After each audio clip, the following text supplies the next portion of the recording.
So I have the lyrics here. The song starts out nicely, If the art is where you meet us, take me there. Take me there. If what you need is just an offering, it's right here. My life is here, and I'll be a living sacrifice for you. You're a refiner, the refiner, and it says, I want to be consumed.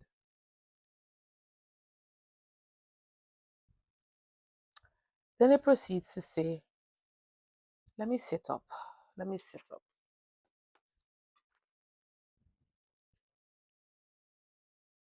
I want to be tried by fire, purified.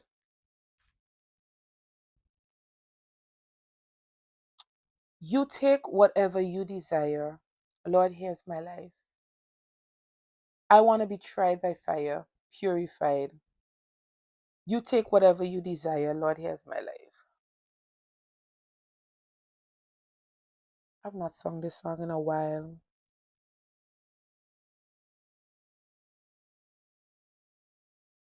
I haven't. And it proceeds to say in the bridge, so clean my hands, purify my heart. I want to burn for you, only for you. Take my life as a sacrifice. I want to burn for you, only for you.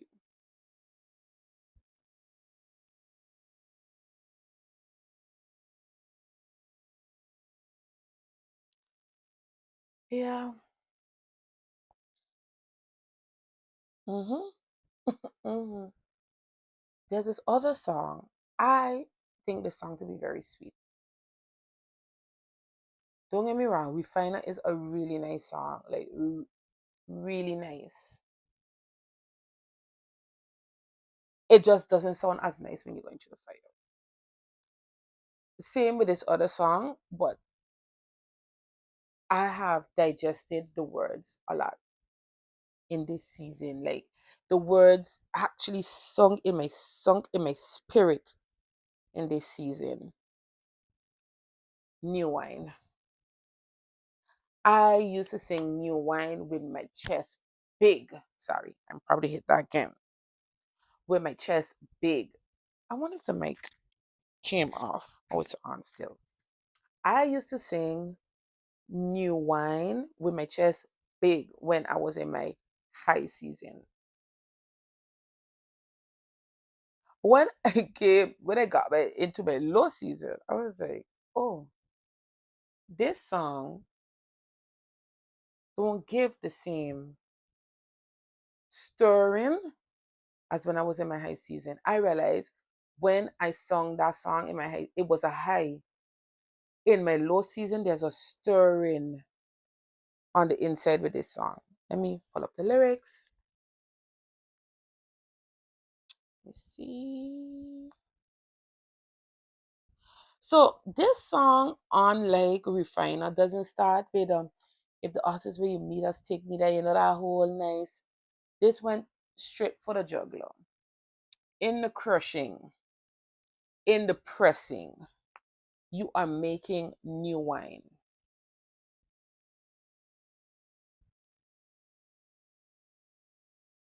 This song forced me to remember how wine was made back in the days. I am saying back in the days because I don't know how it's made now, and with the evolution of technology, I really don't want to believe that they're making wine the same way. So they would get a basin.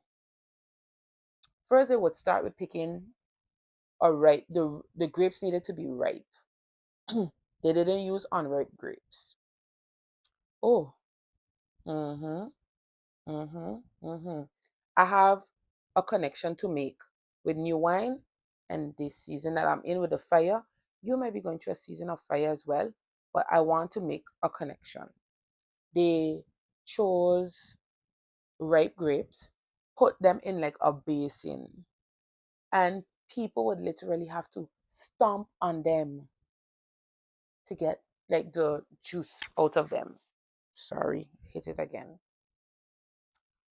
And that's how that was one of the processes of making wine.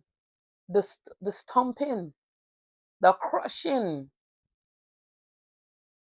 in the soil. I now surrender. You are breaking new ground.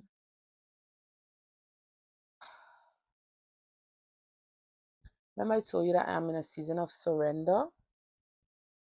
This is it. In the soil, I now surrender. You are breaking new ground. I literally had to give up my hyper independence and surrender to God, remembering that His plans for me are good.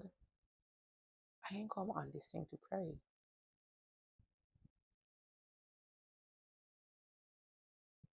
Okay. Remembering that His plans for me are good. Jeremiah 29:11. Remembering that His ways are not my ways, His thoughts are not my thoughts.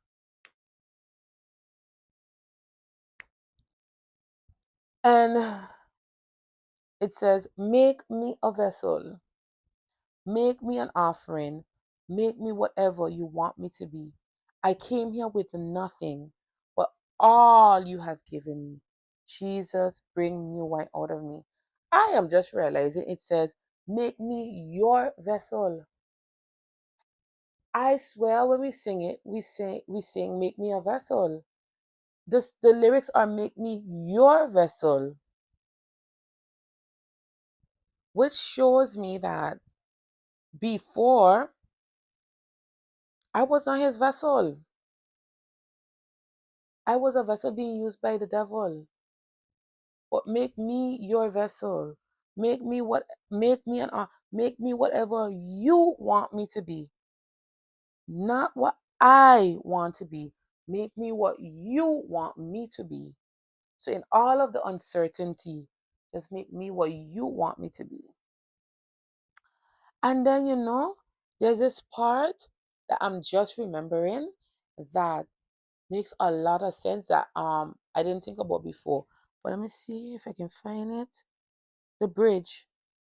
It says, where there is new wine, there is new power. Where there is new freedom. The kingdom is here. I lay down my old flames to carry your new fire today, not my new fire. And I lay down my old flames, the one that I had of the world, the one I carried for the devil, to carry your new fire today. And it says, where there is new wine, there is new power, there is new freedom. And this is why I am healing out loud. My silence,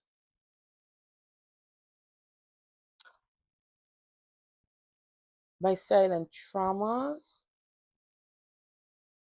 try to kill me, but my healing out loud free me. My silence, not silent traumas, my silence on a whole try to kill me, but my speaking up will heal me. That's it. That was good. That was really good.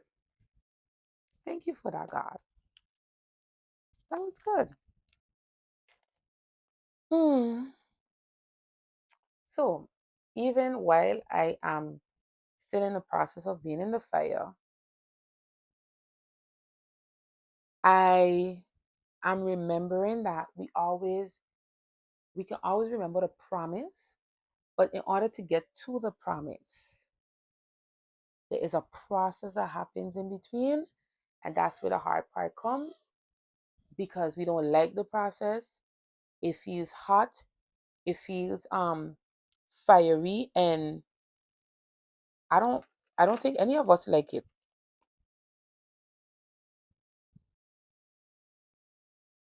I am even reminded like of being in the fire of something I learned in Bible study last night. When Shadrach, Meshach, and Abednego were thrown in the fire did not burn them. It released what had them bound. and it burnt their enemies. And I heard that last night. That was really good.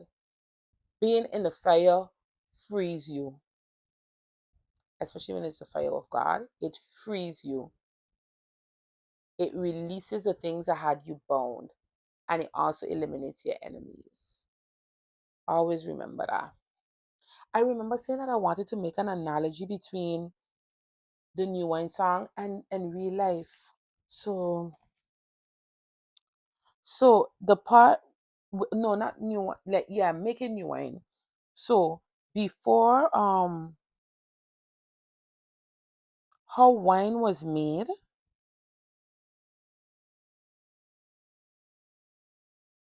is like I said, they would pick the fruit, like a ripe fruit. And again, this has a lot to do with you being one chosen. And always a city, it's like I don't have the privilege like a lot of people, and I've come to realize this at a very young age. What a lot of people could have gotten away with, I could not have. And it's the same being a Christian. I don't have the privilege of not being in the Word every day and not reading my Bible, and not praying and being good. I don't know how some people do it. I think they're pretty good at it. I don't have that privilege. I don't get my Bible daily or prayer, whatever. It's a turmoil around me. So I am one of those people that have to stay in the Word. But anyways, so it comes with being chosen on purpose, and it comes with spiritual ripening. Is that because, like I said, they used to choose ripe grapes. So it also comes with being spiritually ripened. That's what I'm looking for. Spiritually ripened. When God sees that you are in a place where you are hungering, you are thirsting, you need Him more than ever, and you desire to know Him differently, He is going to bring new wine out of you.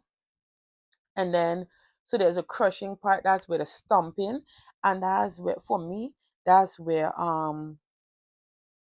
God brings a lot of things to the surface. And it can be good and bad. It doesn't always have to be bad. It can be good and bad. And it's the same thing like when they're stumping the grapes to get wine. They don't know with every stump if everything that's coming out is good. But they stumping.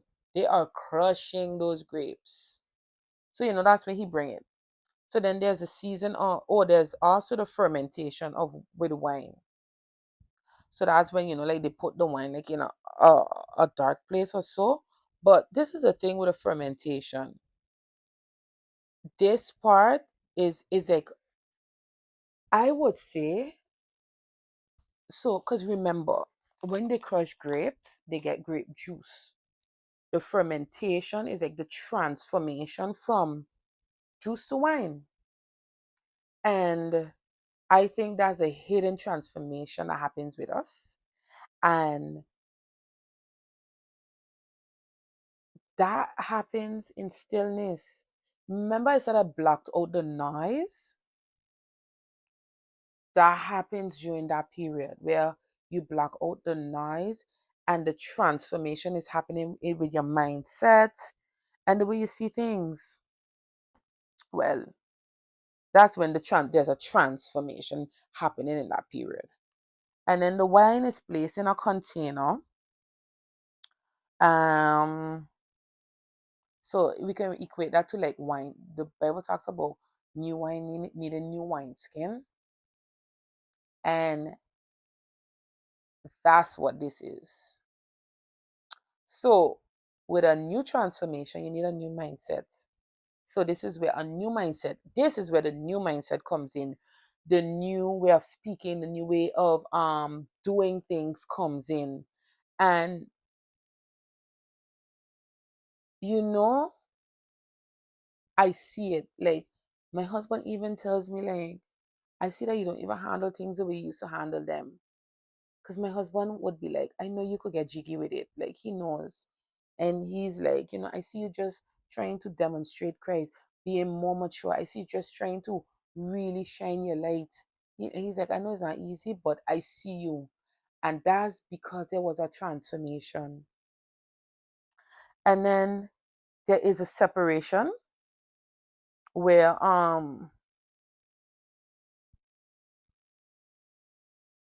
that's where the new wine skin is removed, because you've served your purpose now. So it's now removed, and and it is very similar to the patterns and those things. So you no longer have the same patterns, and people as well. It is in the separation that you realize that people have gone, new people have are coming, and more people are still to go. It is in this that you realize that. And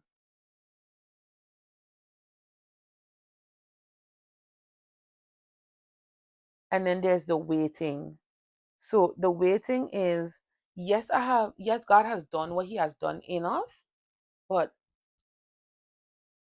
it still doesn't mean, for instance, let's just say, right? Let's just say I'm called to teach the word of God. And I go through this season of refining.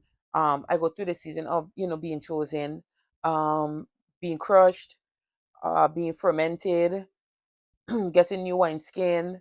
And now it does not mean that I'm ready to launch off. And I think a lot of us fail to realize that. We feel like, oh, once I would have gone through that, is because I'm ready to be launched off. No, a lot of us still go through a season of waiting, where even in that we become more mature, we become more developed. And yeah, and then there's a season of, after wine would have been developed, that's when they usually pour it. And mm,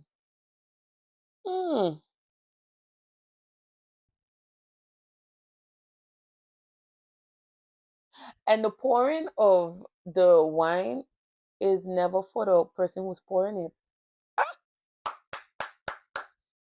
It's for the person receiving it.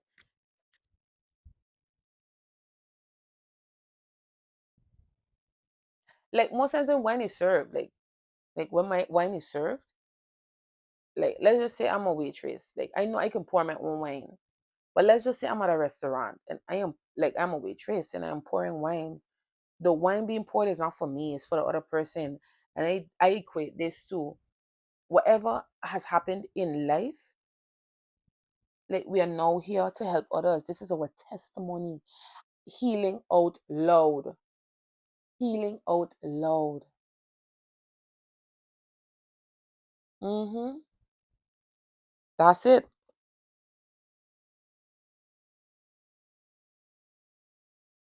So I am here to pour my testimony over to you so that it can be a blessing to you. I could keep it to myself, but that will go against biblical principles. I love this. So, what are the lessons that I've been learning so far? I've learned to see people with both a central and a peripheral view. So, the central view is like you're speaking to me, you have my attention, I give you my full attention, I am listening. But the peripheral view is to see outside of that, like what is going on, what could be, it could be like the environment is what is affecting what is happening with this person and so forth. So I don't see people through a narrow lens anymore. I am seeing people through the eyes of God. This is where I'm learning to have more empathy for them. Like I remember people would go through things before and they would tell it to me, and I would be like, I don't understand how this person is going through that. I've reached to a place now where I don't need to understand what you are going through to have empathy for you and to be able to see the bigger picture. I thank God for that, because for somebody that is very squared and very black or white, it is difficult for us to see, like, beyond. I've learned to embrace my different seasons, my seasons of highs, my seasons of lows. And hmm, I've also learned in my seasons of highs to store up my prayers and to digest the lyrics of songs better so that they can help me in my season of lows.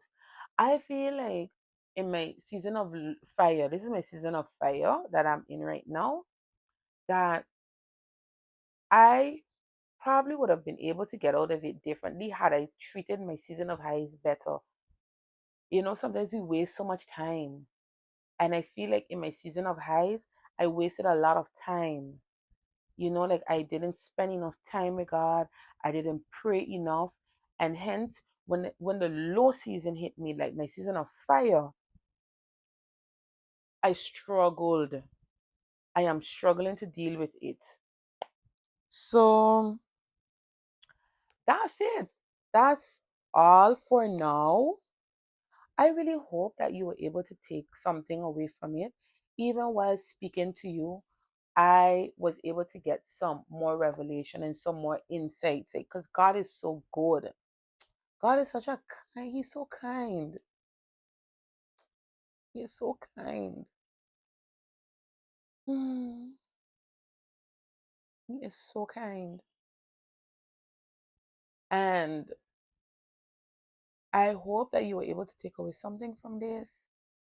And I will see you next time as we go on this healing journey together.